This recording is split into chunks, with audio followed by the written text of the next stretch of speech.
Okay, today is the 16th of August, and we are coming to the last three suttas of the Salayatana Samyutta, Sutta 35.246. Monks, if in any monk or nun, desire or lust, or hatred or delusion, or aversion of mind should arise in regard to forms cognizable by the eye, such a one should rein in the mind from them thus. This path is fearful, dangerous, strewn with thorns, covered by jungle, a deviant path, an evil path, a way beset by scarcity. This is a path followed by inferior people. It is not the path followed by superior people. This is not for you. In this way the mind should be reined in from those states regarding forms cognizable by the eye. So too regarding sounds cognizable by the ear, smells, taste, touch and thoughts. So here the Buddha is saying that whenever the six sense objects impinge on our sense bases, if any desire or hatred or delusion should arise, or lust, hatred and delusion should arise, then we should keep the mind in check, remembering that this happening, that this mind is moved by these sense objects. Remember that this is fearful, dangerous, an evil path, a path followed by inferior people. Suppose, monks, that the barley has ripened and the watchman is negligent. If a bull fond of barley enters the barley field, he might indulge himself as much as he likes. So too, monks, the unlearned, ordinary worldling, who does not exercise restraint over the six bases for contact, indulges himself as much as he likes in the five chords of sensual pleasure. Suppose, monks, that the barley has ripened and the watchman is vigilant. If a bull fond of barley enters the barley field, the watchman would catch hold of him firmly by the muzzle. While holding him firmly by the muzzle, he would get a secure grip on the locks between his horns, and keeping him in check there, would give him a sound beating with his staff. After giving him that beating, he would drive the bull away. This might happen a second time and a third time. Thus that bull, fond of barley, whether he has gone to the village or the forest, whether he is accustomed to standing or to sitting, remembering the previous beating he got from the staff, would not enter that barley field again. So too, monks, when a monk's mind has been subdued, well subdued, regarding the six bases for contact, it then becomes inwardly steady, settled, unified and concentrated. Stop here for a moment. So here the Buddha is giving an example of a bull. He goes into a barley field and then the watchman is negligent, does not notice. Because of his carelessness, the bull is able to enter the barley field and indulge and eat all that barley. It's like a person who does not exercise restraint, does not watch over the six bases of contact. So he indulges himself in pleasurable things and feels aversion for unpleasant things. But if the watchman is vigilant, he'll catch the bull and give him a sound beating. So beat him severely, then the bull run away. And if he comes a second time, beats him again. He comes a third time, beats him again. Then the bull will remember the beating and will not enter the barley field again. So in the same way, most people who are not wise to the world, not street-wise, not world-wise, then we like to enjoy worldly pleasures. When we enjoy worldly pleasures, we get a sound beating, we suffer. We suffer, like the other day we read, either we have covetousness, when you enjoy something, you want to possess it, or when you cannot get it, then you feel grief. So these two states, unwholesome states, covetousness and grief. So when we have this unwholesome states, it's like getting a sound beating. So we suffer a few times, and then we learn a lesson. Then next time we are more careful. Then the Buddha said, when a monk's mind has been subdued, well subdued regarding the 6 bases for contact, it then becomes inwardly steady, settled, unified and concentrated. This one is if a monk practices meditation and attains the jhanas. When he attains the jhanas, the mind is subdued. Subdue what? Subdue the 5 hindrances. So when the 5 hindrances are subdued, then the mind becomes steady, settled, unified, concentrated. Then it is not easily moved by external sense objects. Suppose monks, there was a king or a royal minister who had never before heard the sound of a lute. He might hear the sound of a lute and say, "Good man, what is making this sound? So tantalizing, so lovely, so intoxicating, so entrancing, so enthralling." He would then say to him, "Sire, it is a lute that is making this sound, so tantalizing, so lovely, so intoxicating, so entrancing, so enthralling." He would reply, "Go man, bring me that lute." They would bring him the lute and tell him, "Sire, this is that lute, the sound of which was so tantalizing, so lovely, etc." The king would say, "I've had enough with this lute, man. Bring me just that sound." The man would reply, "This lute, sire, consists of numerous components, of a great many components, and it gives off a sound when it is played upon with its numerous components. That is, independence on the parchment, sounding board, the belly, the arm, the head, the strings, the plectrum, and the appropriate effort of the musician. So it is, sire, that this lute consisting of numerous components, of a great many components, gives off a sound when it is played upon with its numerous components." The king would split the lute into 10 or 100 pieces. Then he would reduce these to splinters. Having reduced them to splinters, he would burn them in a fire and reduce them to ashes. And he would winnow the ashes in a strong wind, or let them be carried away by the swift current of a river. Then he would say, "A poor thing indeed, sir, is this so-called lute, as well as anything else called a lute. How the multitude are utterly heedless about it, utterly taken in by it." So to monks, a monk investigates form to the extent that there is a range for form. He investigates feeling to the extent that there is a range for feeling. He investigates perception to the extent that there is a range for perception. He investigates volition to the extent that there is a range for volition. He investigates consciousness to the extent that there is a range for consciousness. As he investigates form, feeling, perception, volition and consciousness, whatever notions of I and mine or I am had occurred to him before no longer occur to him. That's the end of the sutta. So here, this simile says that this king, when he heard the sound of the lute, he was so excited by it, thought it was so lovely. So he asked them to bring him the lute. So when he examined the lute, he could not find the sound.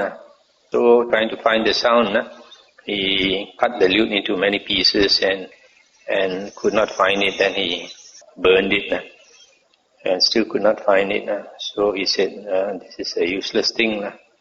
So the simile is trying to say that these 5 aggregates, because we derive pleasure from the body and the mind, so we think it's a very special thing. But when you start investigating the 5 aggregates, body, feeling, perception, volition and consciousness, then you find it is hollow, there's nothing in there. So when you understand the real nature of the 5 aggregates, how they arise to conditions, how they cease to conditions and all that, then the notions of I and mine and I am that we had before will slowly vanish. So the first simile about the bull and the barley field is to tell us to keep a watch on our six sense bases, not to allow the sense objects to move our mind. And the second part is if we investigate the five aggregates thoroughly, then we'll slowly understand that there is no I or mine or I am in them. The next sutta, 35.247. Monks, suppose a man with limbs wounded and festering would enter a wood of thorny reeds, and the kusa grass and the kusa thorns would prick his feet, and the reed blades would slash his limbs. Thus that man would thereby experience even more pain and displeasure. So too monks, some monk here, gone to the village or the forest, meets someone who reproaches him thus. This venerable one, acting in such a way, behaving in such a way, is a foul village thorn. Having understood him thus as a thorn, one should understand restraint and non-restraint. And how, monks, is there non-restraint? Here, having seen a form with the eye, a monk is intent upon a pleasing form and repelled by a displeasing form. He dwells without having set up mindfulness of the body with a limited mind, and he does not understand as it really is that liberation by mind, liberation by wisdom, wherein those evil, unwholesome states cease without remainder. Similarly, having heard a sound with the ear, having smelled an odor, having tasted a taste, having cognized a touch, and having cognized a thought, he is intent upon a pleasing contact and repelled by a displeasing contact. He dwells without having set up mindfulness of the body with a limited mind, and he does not understand as it really is that liberation by mind, liberation by wisdom, wherein those evil, unwholesome states cease without remainder. I'll stop here for a moment. So here the Buddha says, a man is already, his limbs are wounded and festering, and open wound, and he goes into a forest which has many thorny reeds and kusa thorns, and so the thorns prick his feet, and the reed blades, just like lalang, would cut his limbs, so that man experiences even more pain. So in the same way, the Buddha says, a monk, he goes to a village, and then he meets someone who passes a nasty remark, saying that he is a village thorn. He already has enough dukkha, so this person passes nasty remark, he has more dukkha. And the Buddha says, so he should understand restraint and non-restraint. Non-restraint means he is moved by the sense objects. If the sense object is pleasing, he desires it, and if it is displeasing, he feels aversion for it. Suppose, monks, a man would catch 6 animals with different domains and different feeding grounds and tie them by a strong rope. He would catch a snake, a crocodile, a bird, a dog, a jackal, and a monkey, and tie each by a strong rope. Having done so, he would tie the ropes together with a knot in the middle and release them. Then those 6 animals with different domains and different feeding grounds would each pull in the direction of its own feeding ground and domain.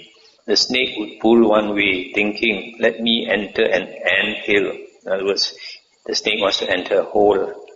The crocodile would pull another way, thinking, let me enter the water. The bird would pull another way, thinking, let me fly up into the sky. The dog would pull another way, thinking, let me enter a village. The dog wants to look for food. The jackal would pull another way, thinking, let me enter a charnel ground, a cemetery. The monkey would pull another way, thinking, let me enter a forest. Now when these 6 animals become worn out and fatigued, they would be dominated by the one among them that was strongest. They would submit to it and come under its control. So too monks, when a monk has not developed and cultivated mindfulness directed to the body, the eye pulls in the direction of agreeable forms, and disagreeable forms are repulsive. The ear pulls in the direction of agreeable sounds, and disagreeable sounds are repulsive. The nose pulls in the direction of agreeable odors, and disagreeable odors are repulsive. The tongue pulls in the direction of agreeable tastes, and disagreeable tastes are repulsive. The body pulls in the direction of agreeable tactile objects or touch, and disagreeable tactile objects are repulsive. The mind pulls in the direction of agreeable thoughts, and disagreeable thoughts are repulsive. This in such a way that there is non-restraint. And how monks is there restraint? Here, having seen a form with the eye, a monk is not intent upon a pleasing form, and not repelled by a displeasing form. He dwells, having set up mindfulness of the body, with a measureless mind, and he understands as it really is, that liberation by mind, liberation by wisdom, wherein those evil, unwholesome states cease without remainder. Having heard a sound, having smelled a smell, etc., he is not intent upon a pleasing sense contact and not repelled by a displeasing one. He dwells, having set up mindfulness of the body with a measureless mind, and he understands as it really is, that liberation by mind, liberation by wisdom, wherein those evil, unwholesome states cease without remainder. This in such a way that there is restraint. Suppose monks, a man would catch 6 animals with different domains and different feeding grounds, and tie them by a strong rope. He would catch a snake, a crocodile, a bird, a dog, a jackal and a monkey, and tie each by a strong rope. Having done so, he would bind them to a strong post or pillar. Then those 6 animals with different domains and different feeding grounds would each pull in the direction of its own feeding ground and domain. The snake would pull one way, thinking, let me enter ant hill, etc. And the 6 animals pull in the 6 different directions now. Now when these 6 animals become worn out and fatigued, they would stand close to that post or pillar. They would sit down there. They would lie down there. So too monks. When a monk has developed and cultivated mindfulness directed to the body, the eye does not pull in the direction of agreeable forms, nor are disagreeable forms repulsive. The ear does not pull in the direction of agreeable sounds, nor are disagreeable sounds repulsive. The nose does not pull in the direction of agreeable odors, nor are disagreeable odors repulsive. The tongue does not pull in the direction of agreeable tastes, nor are disagreeable tastes repulsive. The body does not pull in the direction of agreeable tactile objects or touch, nor are disagreeable ones repulsive. The mind does not pull in the direction of agreeable thoughts, nor are disagreeable thoughts repulsive. This in such a way that there is restraint. A strong post or pillar, this monks, is a designation for mindfulness directed to the body. Therefore, monks, you should train yourselves thus. We will develop and cultivate mindfulness directed to the body. Make it our vehicle, make it our basis, stabilize it, exercise ourselves in it, and fully perfect it. Thus should you train yourselves. It's the end of the sutta. So here the Buddha gives a simile to make us understand the unrestrained mind and the restrained mind. So the Buddha gives this simile of 6 animals that are caught by the hunter, and he ties a rope around the neck of each animal, and the 6 ropes he ties into a knot, and then he releases the animals, and the animals would go in 6 different directions. The bird wants to fly up the air, the monkey wants to go to the forest and climb up a tree, the snake wants to go into a hole, the crocodile wants to go into the water, the dog wants to go into town to look for food, the jackal wants to go up the hill. This is a charnel ground. So the 6 animals are pulling in different directions, and whichever one is the strongest, it pulls, and the rest have to follow him. When he's tired, another one will take over and pull, and the others have to follow him. This is a very good simile for the working of the mind. Our mind is pulled by the 6 different sense objects. Forms one has to see, Sounds want us to hear. Smells want us to smell. And similarly your taste, touch and thoughts. So whichever one is strongest at any one time, we pay attention to it. For example, now you are listening to the Dhamma talk. And it's suppose suddenly outside somebody sounds the horn, horn so loud, your attention immediately is pulled there. So actually this is an unrestrained mind. So our attention is moving from one object to another object. And unfortunately nowadays people talk about momentary concentration.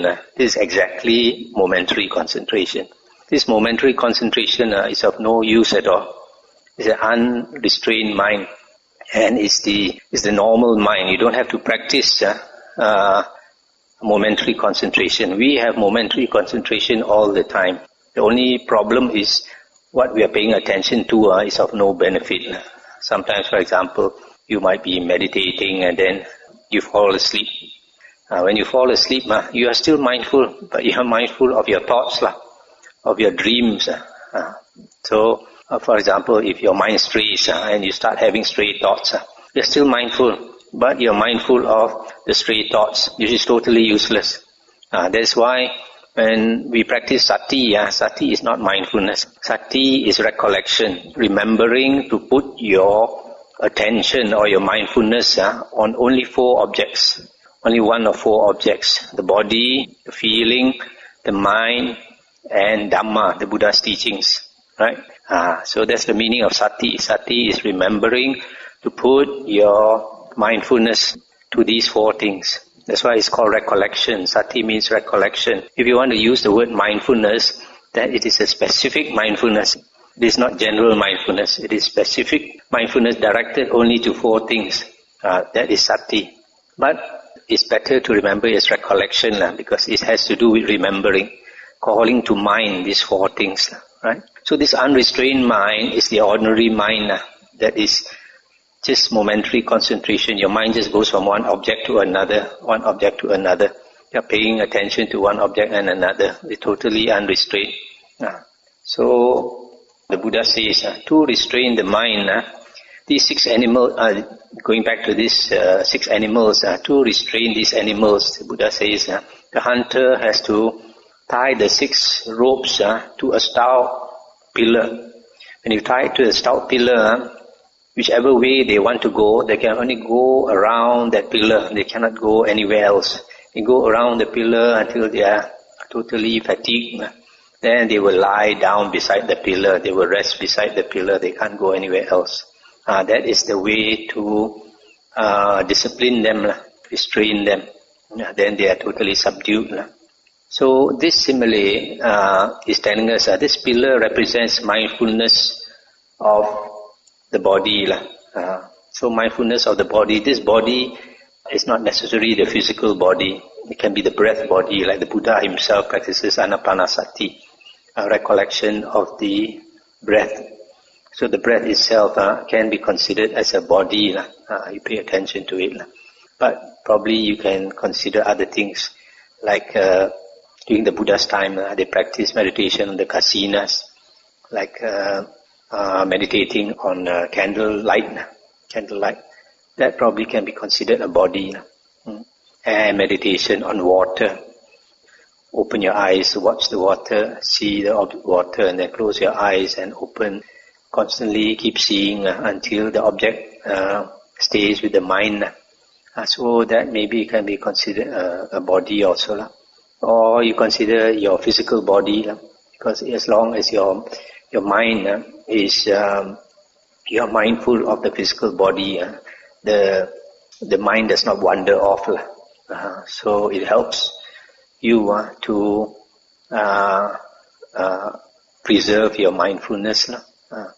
So this is the way to restrain our mind. So if we continually keep our attention fixed to one object, because here the pillar represents one object.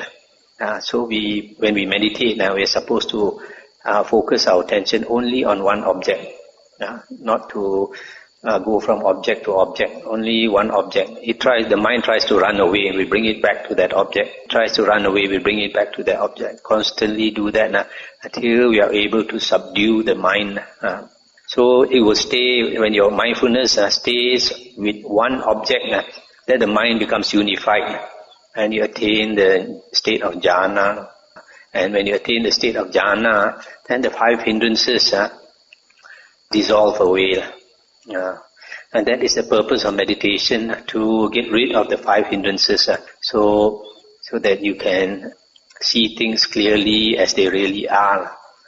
So that is why in the suttas, the type of meditation praised by the Buddha is always the first jhana, second jhana, third jhana, fourth jhana. So this is a very famous sutta, simile of the 6 animals. Okay, now I come to the last sutta in the Salayatana Samyutta, 35.248. The Buddha said, monks, suppose a sheaf of barley was set down at a crossroads. Then 6 men would come along with flails in their hands, and they would strike that sheaf of barley with the 6 flails. Then that sheaf of barley would be well struck, having been struck by the 6 flails. Then a 7th man would come along with a flail in his hand, and he would strike that sheaf of barley with the 7th flail.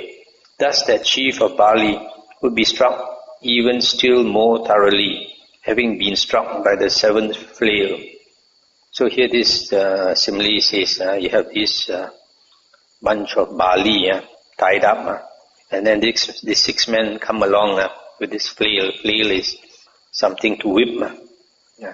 So they whip the barley.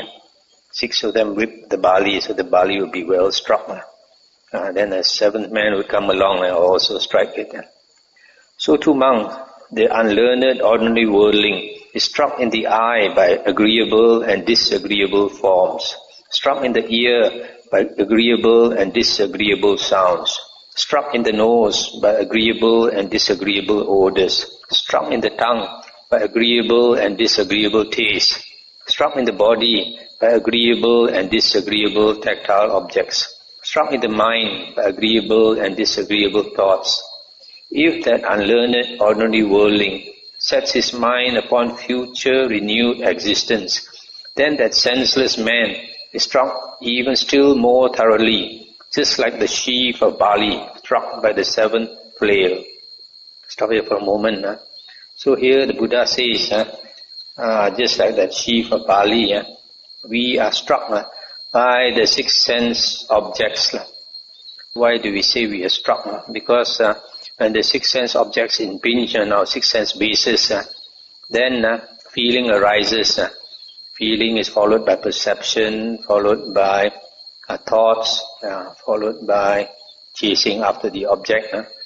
And so from here you get a lot of what we call fan-nao. All the mental defilements arise because of this 6 sense objects striking at our 6 sense bases.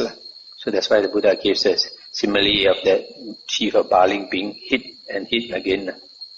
And then if this ordinary unlearned worldling, he thinks about future rebirth, how he aspires to have a good rebirth in heaven or whatever place, then he is said to be struck even more thoroughly. Why? Because when he thinks of making a wish for the future, then that gives him more anxiety. Just like a lot of people, we not only have remorse over things that are past, we worry about things that have not come yet. Worry about the future, we have remorse over the past.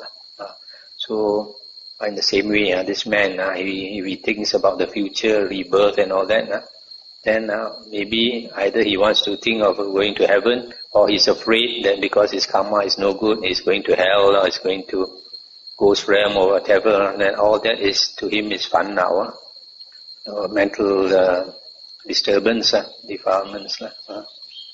And then the Buddha continued. Once in the past, monks, the Devas and Asuras were arrayed for battle.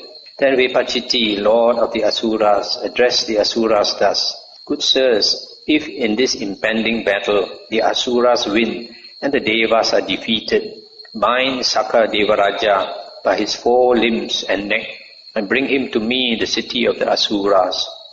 And Sakka Devaraja addressed the Tavatimsa Devas, Good sirs, if in this impending battle the Devas win and the Asuras are defeated, bind Vepachiti, lord of the Asuras, by his 4 limbs and neck, and bring him to me in Sudhamma, the assembly hall of the Devas. In that battle the Devas won and the Asuras were defeated. Then the Tavatimsa Devas bound Vepachiti by his 4 limbs and neck, and brought him to Sakka in Sudhamma, the assembly hall of the Devas. And there Vepachiti, lord of the Asuras, was bound by his 4 limbs and neck. When it occurred to Vepachiti, the Devas are righteous, the Asuras are unrighteous or wrong. Now right here I have gone to the city of the Devas. He then saw himself freed from the bonds around his limbs and neck, and he enjoyed himself furnished and endowed with the 5 cords of divine sensual pleasure. But when it occurred to him, the Asuras are righteous, the Devas are unrighteous.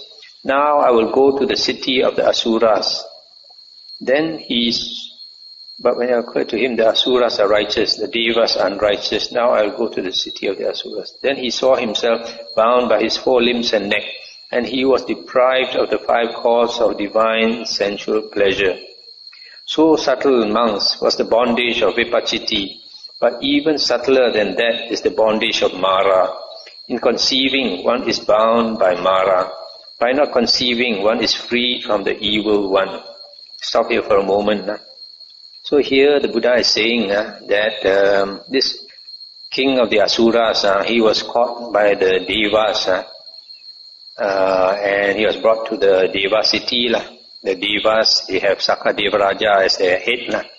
So when he was caught and tied up, if he thought that the Asuras are right and the Devas are wrong, then he feels himself a prisoner. He's very unhappy. He feels he should not be there, tied up like that. So he has a lot of mental suffering. But on the other hand, the Buddha says, if he had thought that actually the Devas are right and the Asuras in wrong in starting the fight or something like that, so he has nothing against the Devas. So if they caught him, then he would be happy to be caught. Then he would have no thoughts troubling him when he is caught and brought to the Devas. In which case, if he concurs with the Devas, that the Devas are right, then probably they would probably also release him and let him enjoy all the heavenly pleasures. So what the Buddha is trying to say is that our perception, our thinking is very important. If you think in the right way, you don't suffer. If you think in the wrong way, you suffer. There's a lot of people, like for example, when dukkha comes, a lot of people, you cannot accept it. For example, if somebody says something nasty to you, then you start thinking, why did he say this to me? I've been so good to him. I've done him so many favors and all that. I don't deserve to be scolded like that and all that. The more you think, the more defilements arise. You become very angry, and perhaps that whole night you cannot sleep. But on the other hand, if somebody says something nasty to you, then you think that must be my karma. Maybe in the past I offended him, I didn't notice. Or in the past life I did something wrong, so now I deserve what I get. And then you have no problem anymore, right? You just forget about the incident. But it's only when you cannot accept it, then all the mental defilements will follow. So the way we look at things is very important, our state of the mind. So the Buddha is saying, so subtle, monks, was the bondage of Vepachiti, but even subtler than that is the bondage of Mara. In conceiving, one is bound by Mara. By not conceiving, one is freed from the evil one. Monks, I am is a conceiving. I am this is a conceiving. I shall be is a conceiving. I shall not be is a conceiving. I shall consist of form is a conceiving. I shall be formless is a conceiving. I shall be percipient is a conceiving. I shall be non-percipient is a conceiving. I shall be neither percipient nor non-percipient is a conceiving. Conceiving is a disease. Conceiving is a tumor. Conceiving is a dart. Therefore, monks, you should train yourselves thus. You will dwell with a mind devoid of conceiving. Stop here for a moment. So the Buddha says, the tendency of the mind to conceive. Conceive is like to have a concept, Kuan Yin, Chinese called Kuan Yin, that I exist. Because, for example, when happiness arises, for example, you see something beautiful, or you hear very nice sounds, or you taste very good food, then you like to think, I am enjoying myself. I am enjoying myself. Instead of just thinking there is just a pleasurable feeling arising. But because we have this perception that I enjoy. So the Buddha calls this the bondage of Mara. If you have this concept, I, then one day you enjoy, I am happy. Another day, I will suffer. So happiness and suffering follows one after another, because this world is impermanent. When you enjoy anything, when it goes away, then you will have suffering. So this I am, the Buddha says, is a trap of Mara. And if you keep on conceiving, you will suffer.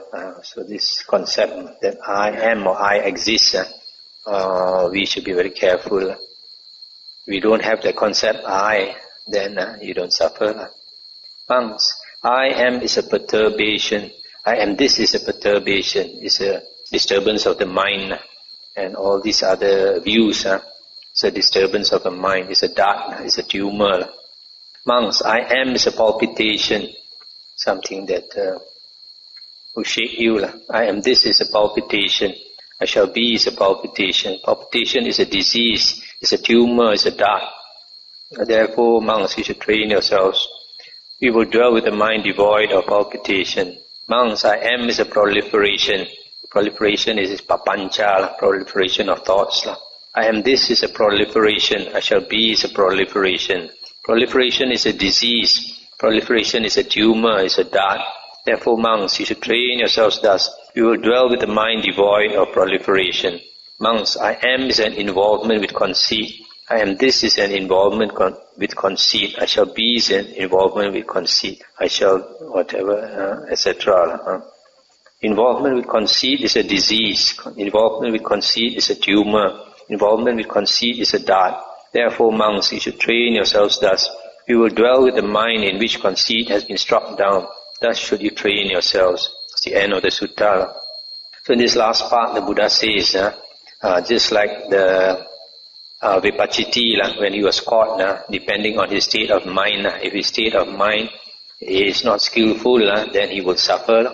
If his state of mind, he has skillful thoughts, wholesome thoughts, then he will not have so much mental suffering. So in the same way, if we have this conceiving that I am, I exist, then a lot of suffering will follow.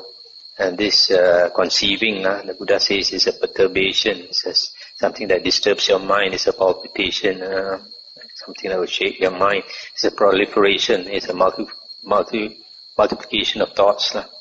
It's an involvement with conceit. Okay, so there we have finished the Salayatana Samyutta.